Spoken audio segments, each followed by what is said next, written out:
안녕하세요. 수원과학대학교 실내건축디자인학과 황성재 교수입니다. 오늘은 실내 건축 설계 시각화 작업, 그러니까 2주차 수업이고요. 지난주에 예고 드렸다시피 학습 모듈 쭉 훑어보는 걸로 이렇게 진행이 될 것 같고요.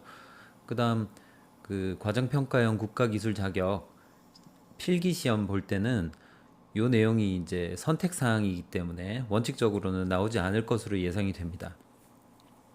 그렇지만 우리가 전반적인 실내 건축 디자인 분야에서 작업을 할 때 사실은 좋은 아이디어들이 많이 있어도 그걸 시각화하지 않으면 의미가 굉장히 약해집니다. 그래서 그 부분에서 이제 시각화 작업 부분은 굉장히 중요한 한 요소이기 때문에 과정평가형 국가기술 자격증을 떠나서 우리 전체 커리큘럼에서 굉장히 중요한 부분이기 때문에 그래서 학습 모듈을 한번 쭉 훑어봄으로써 전체적으로 작업이 어떤 프로세스로 진행되는지를 알 수 있기 때문에 같이 한번 훑어보기로 하고요. 요게 이제 페이지 수가 꽤나 많아요. 꽤나 많은데 이제 그 학습 모듈이 전체적으로 실내 건축 설계 파트에 학습 모듈이 지금 9개 있고요. 보시면은 여기 마케팅, 운영 관리, 자료조사 분석, 기획, 그 다음에 계획, 시각화 작업, 프레젠테이션, 설계 도서 작성, 협력 설계 이렇게 돼 있어요. 근데 그 중에 시각화 작업 부분을 오늘 이제 한번 쭉 훑어볼 거고요. 학습 모듈은 NCS, 그러니까 직무 능력 표준에 어떤 직무가 있는지를 일단 먼저 NCS를 통해서 나누게 되고요. 그 다음에 그걸 통해서 이 보시면은 NCS가 이렇게 있는데 능력 단위라는 게 뭐 특정 직무에서 업무를 성공적으로 수행하기 위해서 요구되는 능력이라고 하고요. 그 다음에 단위 요소라는 거는 이 능력 단위를 구성하고 있는 요소들인 거예요. 그래서 그 안에 이제 좀 이따 다시 설명할게요. 그래서 요소가 있고요. 그 다음에 수행 준거는 정말 구체적인 어떤 그 행동, 준거를 이야기하는 겁니다. 그래서 그거에 해당이 돼서요. 능력 단위명은 NCS 학습 모듈명이 되는 거고요. 그 다음에 능력 단위 요소는 학습명이 되는 거고 수행 준거는 학습 내용 또는 뭐 목표 이렇게 정리가 되는 겁니다. 네, 그래서 이제 직무들을 분류를 하는 방식들은 국가에서 일단 한 거고요. 우리는 실내 건축 디자인 분야에 지금 학습 모듈을 공부하고 있습니다. 그래서 넘어가서 전체적으로 대분류는 건설에 속해 있고 중분류는 건축, 그 다음에 소분류는 건축 설계 감리 이렇게 돼 있고요. 그 중에 실내 건축 설계로 요 파트가 나눠져 있어요. 그래서 그 중에 시각화 작업 부분을 공부를 오늘 합니다. 요 책이 전체적으로 페이지가 72페이지 정도 돼 있고요. 그 다음에 세 챕터로 나눠져 있는데 지난주에 이야기 드렸다시피 2D 표현, 3D 표현, 모형 제작하기 이렇게 세 개로 나눠져 있어요. 그래서 최근에는 모형들이 뭐 이렇게 강조가 덜 되는 부분들이 있어요. 그래서 3번 학습 3는 조금 비중을 낮게 선정할 거고요. 2D하고 3D 부분을 조금 비중을 높게 이렇게 작업을 할 거예요. 그 공부를 할 건데 사실은 1학기 때 3D 표현하기 부분은 정말로 뭐 매주 우리가 스케치업을 가지고 1학년 때부터 공부를 했고 그 다음에 지난 학기에서도 이걸 렌더링 걸어서 정말 최고 퀄리티를 뽑아내는 그런 공부들을 많이 했잖아요. 그래서 이제 이번에는 이 3D하고 2D를 다 섞어서 결국은 프레젠테이션을 하기 위한 어떤 도구들 있죠. 그래서 시각화된 자료, 예를 들어 패널일 수도 있고요. 혹은 PPT일 수도 있어요. 그래서 그런 것들을 통해서 만드는 방법들을 이제 공부를 해볼까 합니다. 그래서 오늘 72페이지 정도 내용을 해야 되기 때문에 이 내용들을 이제 빨리빨리 넘어갈 거예요. 그래서 2D 먼저 들어가서 봅시다. 자, 2D 표현하기 중에 다시 이제 학습 목표를 보면 설계 도면을 먼저 작성을 해야 되겠죠. 도면이라는 거는 당연히 여러분들 아시다시피 2D잖아요. 3차원으로 되어 있는 게 아니잖아요. 그래서 보시면 업무 내용들이 이런 게 있어요. 그 먼저 설계 도면을 작성을 하려면 설계가 어떤 목표와 의도를 가지고 있는지, 뭐 통상적으로 어떤 컨셉을 가지고 있는지를 이해를 해야 거기에 맞는 도면을 그릴 수 있겠죠.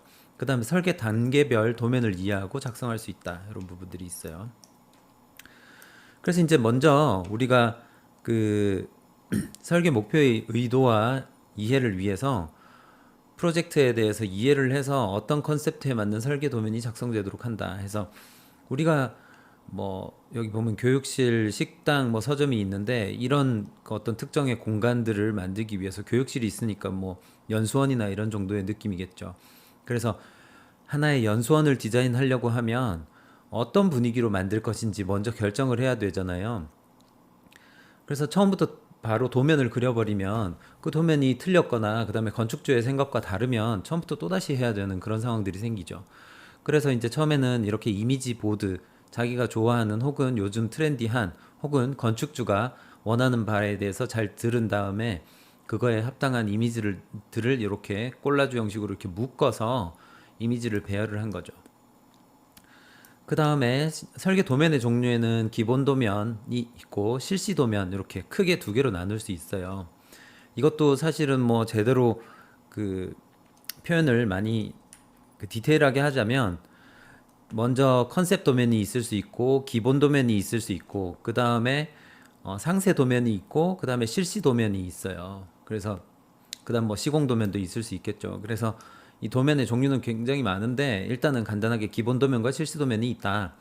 그 다음 기본 도면에는 뭐 평면도, 바닥, 천장도, 조명 계획도, 인면도, 전개도, 투시도 등이 있을 수 있습니다. 이게 지금 나누는 방법들이 굉장히 좀 이상한데요.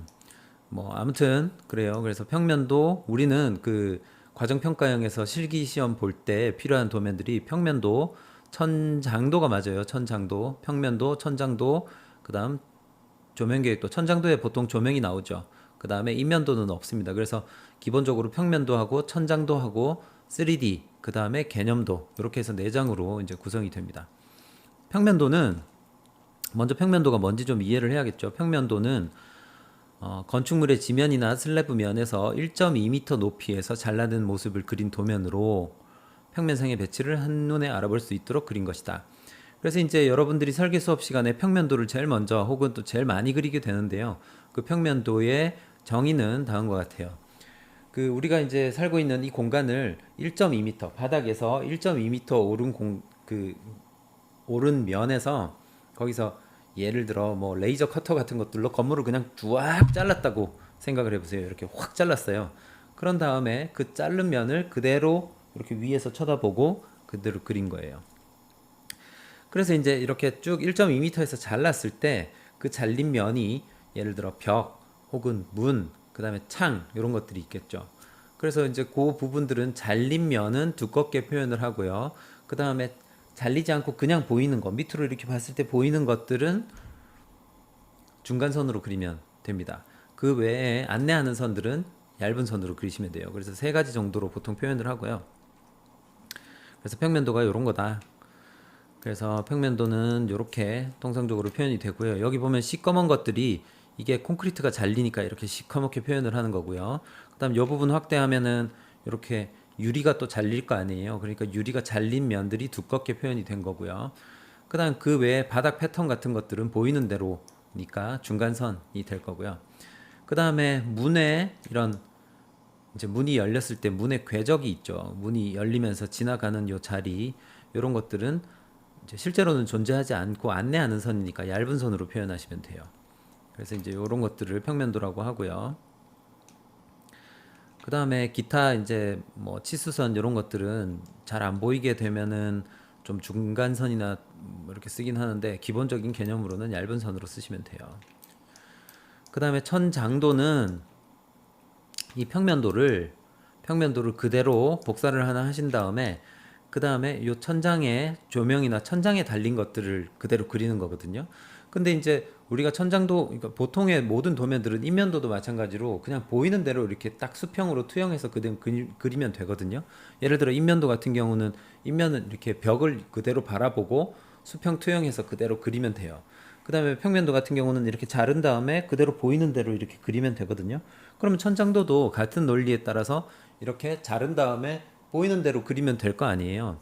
근데 이제 그렇게 그리면 논리적으로는 맞는데 이게 이제 그 그릴 때 매번 평면도를 미러 시켜갖고 뒤집어서 그려야 되거든요. 그러면 이걸 미러를 시킨 다음에 이 공사 현장에서 작업을 하게 되면 우리가 도면을 이걸 이제 천장에 그대로 보이는 대로 그렸기 때문에 도면을 이렇게 거꾸로 들고 천장을 보고 그대로 이렇게 시공을 해야 되잖아요. 근데 우리가 도면이라는 거를 이렇게 들고 이걸 보면서 이렇게 작업을 하기는 굉장히 어렵습니다. 통상적으로 도면을 바닥에 놓고요. 놓고 그걸 보면서 이렇게 작업을 하거든요. 그러면 보이는 대로 이렇게 그려놓으면 이걸 또다시 뒤집어 갖고 생각을 해야 되거든요. 그래서 공사하기 편하도록 이 평면도에다가 그대로 투영을 시켜서 이렇게 그려놓고 요 자리가 그대로 이 자리고요. 여기 자리가 그대로 저기 자리인 거예요. 그래서 이제 천장도 같은 경우는 이제 바닥에 거울이 있다고 생각하고 천장면을 반사시켜서 그대로 그리는 거예요. 그래서 이제 뭐 미국 말로는 그래요. RCP라고 해서 Reflected Ceiling Plan. 그래서 천장에 대해서 반사 평면도라고 합니다. 그래서 정확한 표현은 천장에 반영된 도면인 거예요. 그래서 반사 평면도 뭐 이렇게 표현할 수 있어요. 천장을. 그래서 반사된 천장 평면도라고 이제 표현하는 게 맞는데 그렇게 부르면은 복잡하니까. 그래서 천장도라고 이제 정확한 명칭은 그렇습니다. 그래서 천장도라고 되어 있고요.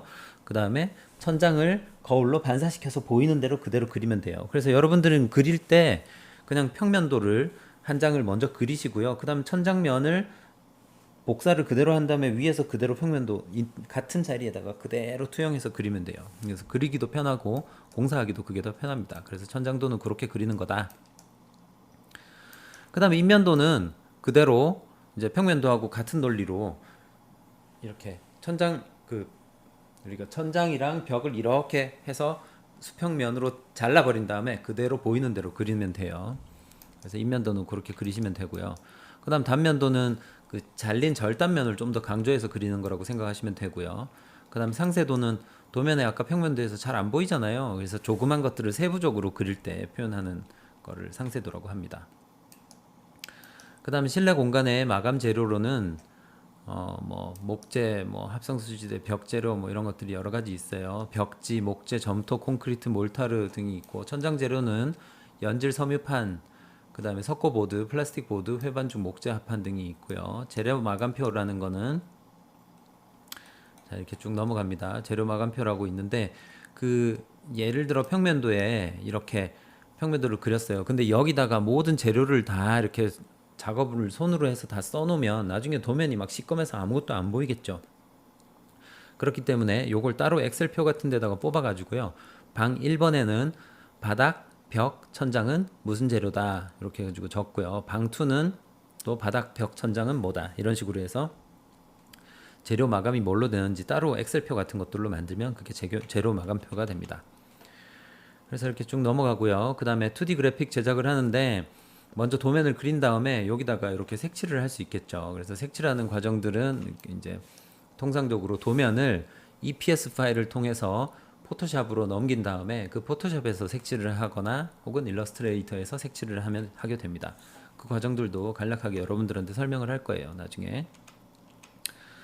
그 다음에 평면도도 마찬가지로 도면을 다 그린 다음에 이게 가구처럼 보여야 되고 또 바닥 재질을 제대로 느낄 수 있는 그 인테리어 도면이 돼야 되잖아요. 흑백으로 아까처럼 해놓으면 이게 무슨 재질인지 건축주가 잘 모르니까 그래서 이걸 일일이 이렇게 색칠하는 과정들이 있고요. 이걸 보고 도면 컬러링이라고 합니다. 그래서 평면도 2D 컬러링 작성. 그래서 인테리어 계통에서는 이게 굉장히 많이 중요한 편이고요. 그 다음에 이렇게 인면도하고 평면도를 색칠을 다 했는데 이게 이제 색칠을 해놓으면 실제 재질이 어떤 건지 잘 이해가 안 될 수 있잖아요. 도면처럼 느껴지니까. 그래서 이제 그 부분들을 이렇게 해서 그 실제 사례 사진들을 해서 이렇게 매칭을 시켜 놓는 것들이에요. 그래서 마감재와 이미지를 배열해서 보드로 제작했다라는 거고요. 그 다음 패널. 그러니까 여러분들이 그 1학년 때 작업을 간략하게 해봤다시피 혹은 2학년이나 3학년 선배들이 작업한 것들을 봤잖아요. 그래서 그 여러분들의 작품을 한 장의 패널에다가 설명을 하게 되는데요. 공모전 나갈 때도 마찬가지고 설계 대회도 마찬가지예요. 그래서 설명을 하는데 그 패널에 어떤 주제 혹은 이야기의 그 흐름 같은 것들이 있어야 된다. 그래서 이제 패널에 스토리텔링이 필요하다라는 것들이에요. 그래서 그 패널은 그냥 단순하게 뭐 자기가 잘했다 혹은 자기가 마음에 드는 것들을 그대로 그려놓는 게 아니고 좀 뭔가 스토리들이 있으면 좋겠다라는 부분이죠.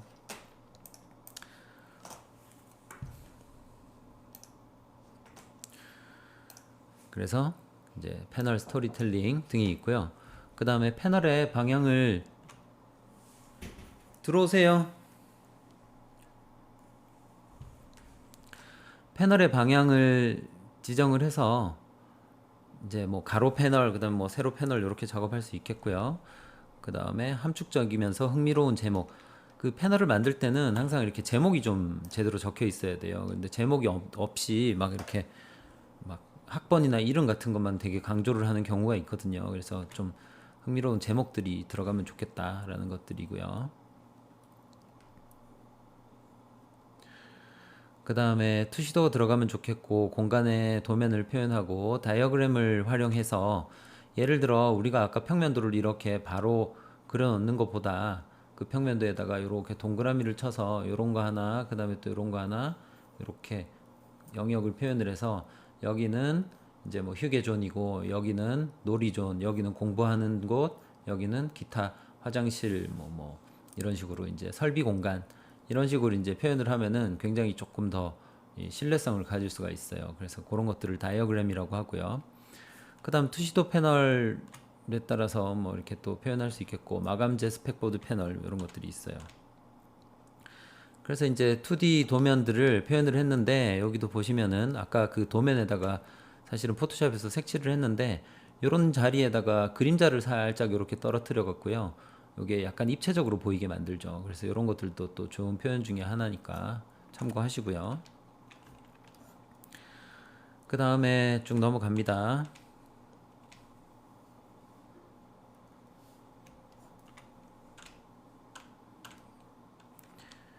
그래서 이제 우리가 그 도면을 항상 포토샵이나 일러스트레이터에서 색칠해야 되는 경우가 많은데, 물론 캐드에서도 색칠을 할 수 있어요. 근데 되게 답답하고 이쁘지가 않거든요. 그래서 그 캐드에서 EPS 파일을 통해서 이제 넘어가게 됩니다. 그래서 그 과정도 그 캐드 수업 시간에 지도가 있을 거니까 제대로 해 놓으시고요. 이 EPS를 통해 가지고 포토샵으로 이 도면이, 캐드 도면이 이렇게 넘어오면, 네, 그래서 EPS 파일을 통해서 캐드에서 포토샵 또는 일러스트레이터로 파일을 가져오게 되고요. 그 과정에서 그 캐드에서 EPS를 보낼 때 적절한 스케일로 보내면 그게 그대로 들어오게 됩니다. 그래서 이제 그거를 들어온 그대로 사용하시면 도면의 스케일이 딱 맞고요. 그 다음에 그 크기를 마음대로 그 포토샵이나 일러스트레이터에서 조정하면 그 다음부터는 스케일이 사라지기 때문에 도면이 아니고 그림이 되게 됩니다. 그래서 그거 주의하시고요.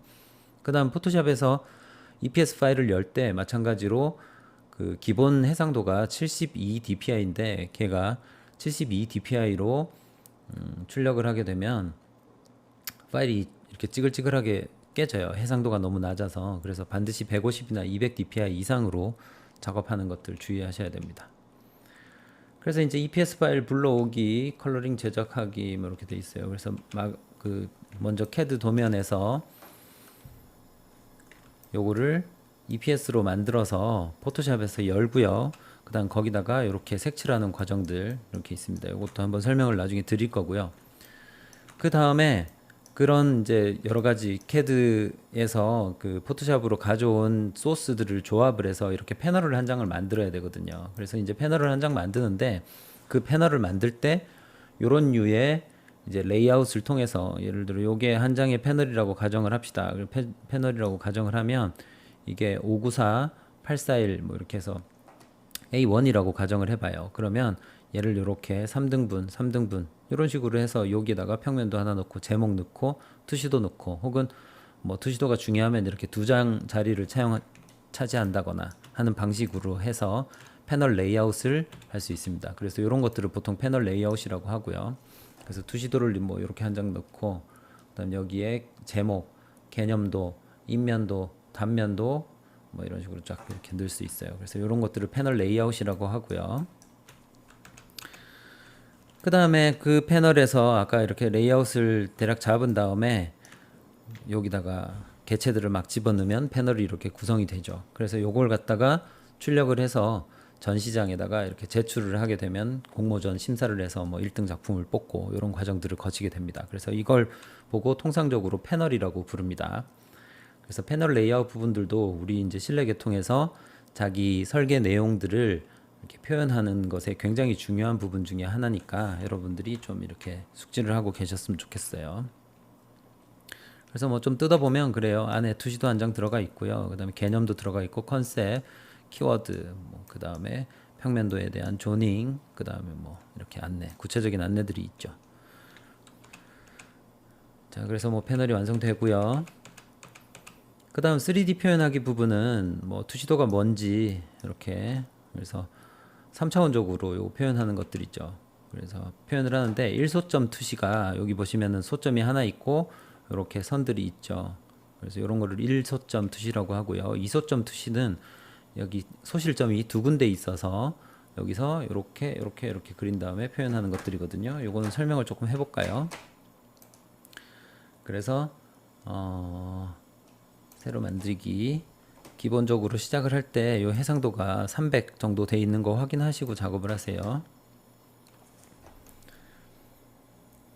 그래서 이제 아까 그 설명했다시피 투시도를 하나를 그릴 때도 그 통상적으로 실내 투시도는 이렇게 생겼잖아요.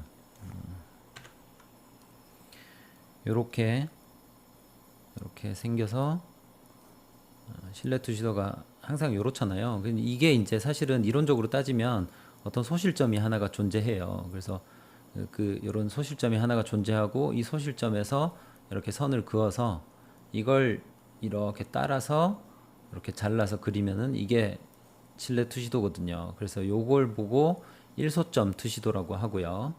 그 다음에 하나를 더 만들어서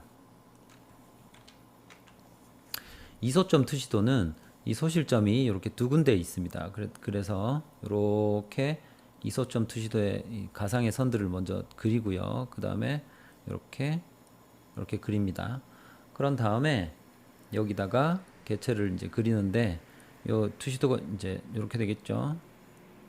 그래서 이렇게 돼서 건축물의 입체감이 이렇게 생기는 거예요. 그래서 이제 여기 지금 평행해야 되는데, 그래서 건축물 외관을 그릴 때는 보통 저기 이소점 투시도가 될 거고요.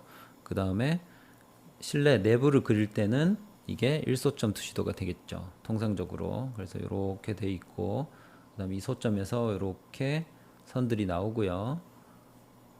이 선이 이렇게 돼야 되겠죠. 그 다음에 이 선들을 이으면 거리가 같은 지점들이 이어지게 됩니다. 그래서 이게 실내 투시도가 되고요. 여기서 필요 없는 거 지워버리면 이게 실내 투시도가 되겠죠. 네, 요게 이제 2소점 투시도고요. 그 다음에 3소점 투시도는 아까 2소점 투시도가 여기서 이렇게 2소점 투시도가 이렇게 돼 있는데, 지금 같은 경우는 수직선은 전부 다 이렇게 평행하게 그대로 그렸잖아요. 이렇게 그대로 그 건축물의 수직선은 전부 다 이렇게 평행하게 그대로 그렸거든요. 근데 그게 아니고 요것도 먼 데서 어떤 점을 잡아 가지고 살짝 이렇게 한 점에서 나오게 이렇게 만드는 거예요. 그러면 조금 더 입체감들이 다르게 됩니다. 그래서 3소점 투시도는 조금 더 그리기가 복잡한데요. 뭐 예를 들면 건물이 이런 느낌으로 서 있는 경우 있죠. 이렇게. 그러면은 조금 더 여기 이제 건물인 그 빌딩 투시도인데 뭐 위에서 드론 같은 뷰로 이렇게 보면 이렇게 보일 거 아니에요. 왜곡 때문에. 그래서 이제 이런 것들의 소점이 원래는 이렇게 소점이 하나 있고 해서 이 멀리 어딘가에 소점이 하나 있겠죠. 여기도 하나 소점이 있고, 그 다음에 이 밑은 이쪽으로 밑으로 확장해 가지고 내려가면 이 밑에 소점이 하나 더 있다는 거예요. 그래서 이걸 보고 3소점 투시도라고 합니다. 그래서 1소점, 2소점, 3소점 투시도가 그런 차이고요. 그 다음에 조감도의 이해, 그러니까 조감도니까 새 조자거든요. 그래서 새가 보는 느낌으로 버드 아이 뷰라고 되어 있고요.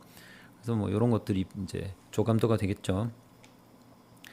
그 다음에 우리가 많이 그리는 것들이 아이소메트릭이라고 되어 있는데, 이 아이소메트릭은 사실은 이 입체감이 있는 것 같지만 실제로는 건물을, 그러니까 평면도를 그대로 이렇게 수직 수평 그 직각으로 이렇게 다 그린 다음에 얘를 이렇게 45도로 돌려요. 이렇게 돌린 다음에 그대로 놓고 거기다가 선을 내려갖고 그리는 거예요. 그래서 원칙적으로는 이것도 지금 뭐 정확한 표현은 아닌데 이렇게 돼서 요 도면을 그냥 45도로 혹은 30도로 이렇게 돌린 다음에 걷다가 이렇게 선을 내려서 그리는 겁니다.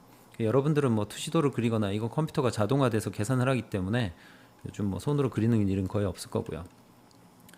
그 다음 프리핸드 스케치가 있는데 스케치를 결국은 손으로 하게 되는데 손으로 스케치를 처음에는 잘 못해요. 여러분들도 뭐 이렇게 그 고등학교 때부터 막 드로잉을 했거나 그런 게 아니기 때문에 그래서 잘 못하더라도 자꾸 그리기 시작하면 나이가 들면 이제 나중에 되게 잘 그리게 되거든요. 그래서 그 손으로 스케치를 잘하게 되면 나중에는 뭐 3D 같은 거 올리기 전에 바로 그 자리에서 스케치를 해서 건축주랑 협의를 하거나 혹은 이제 뭐 프로젝트를 따거나 그렇게 할 수 있어요. 그래서 스케치하는 거를 꼭 이렇게 놓지 말고요. 계속 매일매일 조금씩 연습하는 거에 대해서 이게 시간이 많이 걸립니다. 그래서 이런 것들을 투시도 프리핸드 스케치가 중요하니까 매일매일 연습하자라는 것들을 한번 더 강조를 해 봅니다. 그래서 이제 뭐 손 스케치가 발전되면 이렇게는 이제 수준이 되겠죠. 그래서 3D 프로그램이 있고요.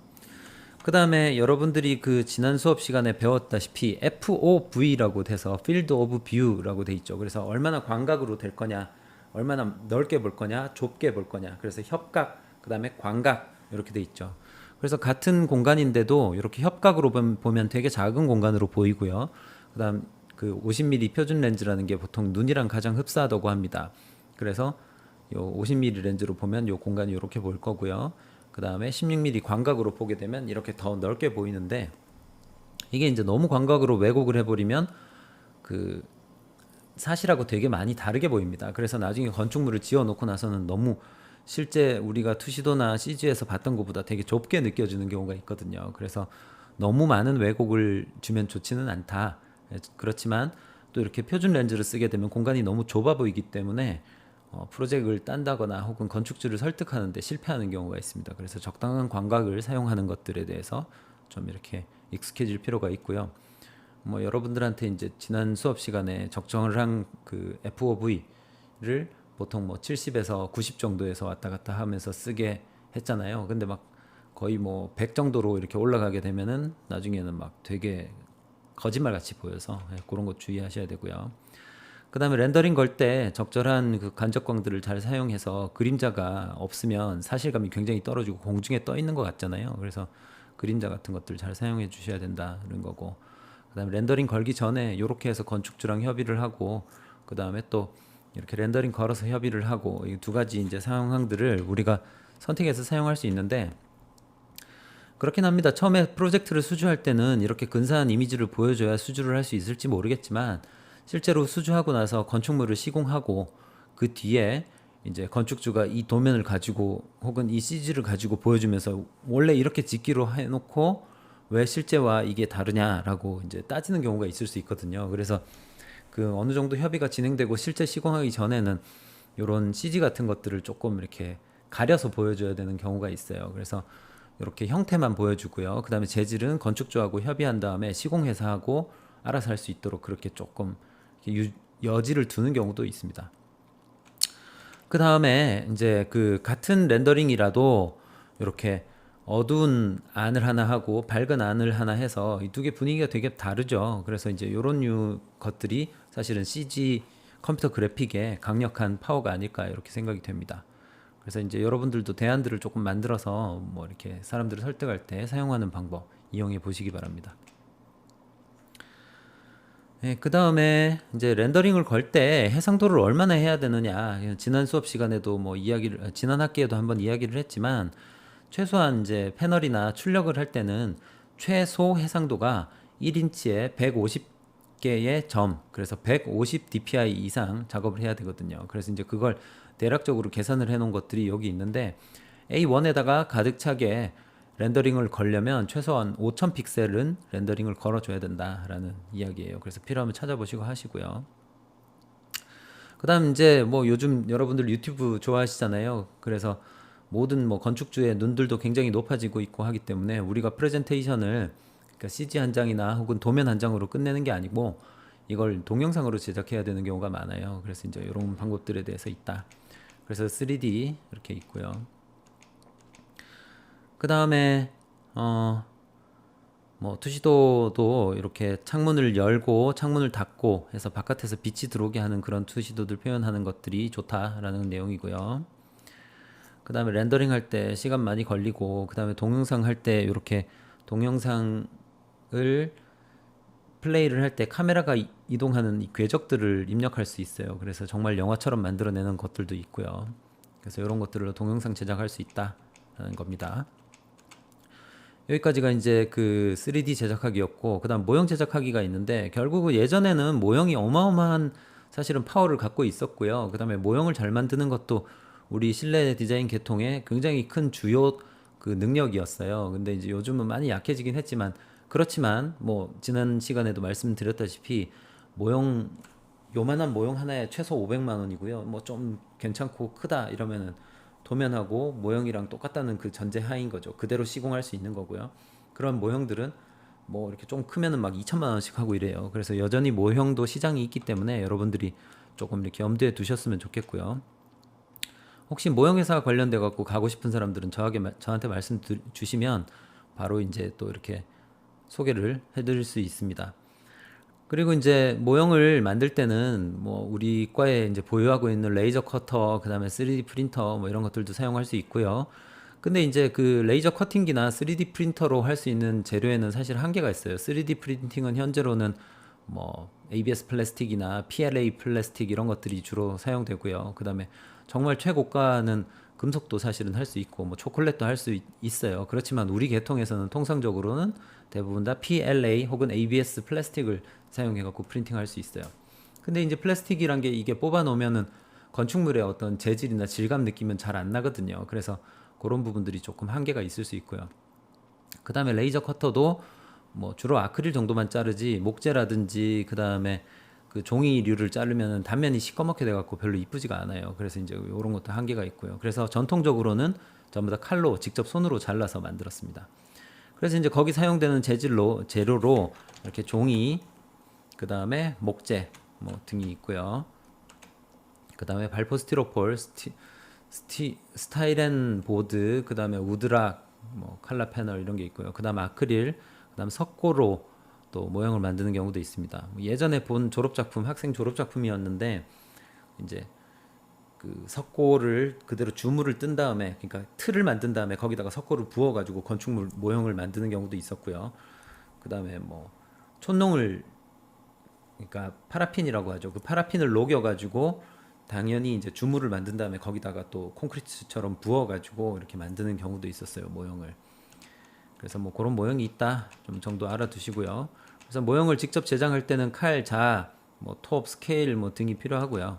그다음에 이런 류의 이제 재료들을 통해서 만들게 됩니다. 그래서 먼저 도면을 이렇게 출력을 한 다음에 그 도면을 여기다가 임시 고정용 본드로 그 나무판에다가, 그러니까 발사라고 하죠. 그 발사판에다가 붙인 다음에 그걸 그대로 칼로 잘라내는 경향이 있어요. 그래서 이제 하는 과정이 먼저 베이스판에다가, 그 다음에 여기는 이렇게 도면을 직접 안 붙이고요. 붙이면은 또 이렇게 막 지저분해질 수 있으니까 깨끗하게 하느라 이렇게 한 건데, 여기다가 직접 그리고요, 평면을.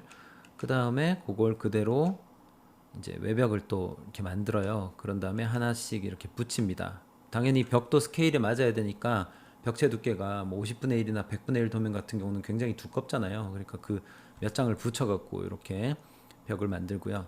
그 다음에 창문 개구부들을 제작하고, 그 다음에 이렇게 바닥재 조립하고 해서 가구까지 만듭니다. 그래서 이제 이렇게 해서 일단 레이아웃을 한번 해보고요.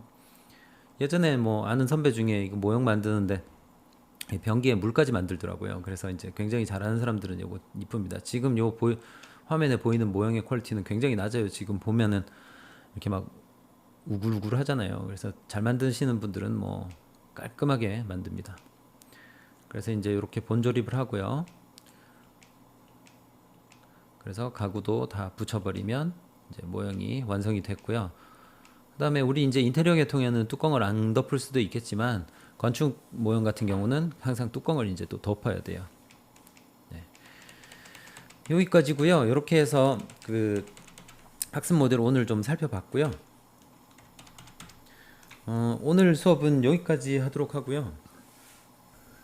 오늘 과제는 그 실내 건축 설계 시각화 작업을 읽어보고 요 내용들을 간략하게 요약을 해서 본인이 이제 중요하다고 생각하는 내용들을 조금 메모하고 그 다음에 기억하고 싶은 것들, 특히 아까 뭐 몇 가지 나왔는데 A1으로 출력을 하려면 몇 DPI로 몇 픽셀로 렌더링을 걸어야 되느냐, 그 다음에 뭐 모형을 만들 때 전체 과정은 어떻게 되느냐, 그 다음에 2D 패널에서 2D 도면을 색칠하는 과정은 어떤 과정을 거쳐서 되느냐, 요 정도로 요약을 조금 하셔가지고, 예를 들면 요런 류의 이제 그 제가 생각하는 중요한 부분들이거든요. 그래서 이제 그런 중요한 부분들을 조금 요약을 하셔가지고 그 리포트를 PDF 파일로 하나 만드신 다음에 제출하시면 되겠습니다. 그럼 오늘은 이제 여기까지 하고요. 과제 다시 한번 설명하면, 실내 건축 설계 시각화 작업 학습 모듈을 전체적으로 한번 쭉 훑어보시고요. 거기에 중요한 2D 도면을 어떻게 컬러링 하는지, 컬러링 하는 과정에 대해서 요약해서 쓰고요. 그 다음 두 번째로 CAD 도면이 어떻게 EPS로 넘어가서 포토샵이나 일러스트로 들어오게 되는지, 그 내용들 조금 요약해서 적어보고요. 그 다음에 3D에서는 그 3D에 렌더링을 걸 때 어떻게 어떤 해상도로 렌더링을 걸어야 A1 패널에 가득 차게 넣을 수 있는지 요약해서 적어 보시고요. 그 다음에 카메라의 화각은 세 가지 정도로 이제 표현할 수 있는데 어떤 차이가 있는지 요약해 보시고요. 그 다음에 마지막으로 모형을 만드는 과정은 처음에 도면을 그린 다음에 무엇 먼저 만들고 그 다음 무엇을 만든 다음에 어떻게 해서 완성이 된다 라고 해서 요약을 해서 정리를 해서 PDF 파일로 A4로 한 2장 정도 혹은 3장 정도로 요약을 하셔가지고 제출하시면 되겠습니다. 네, 그러면 오늘 수업 여기까지 하고요. 실내 건축 설계 시각화 작업 학습 모듈 강의 2주차 수업이었고요.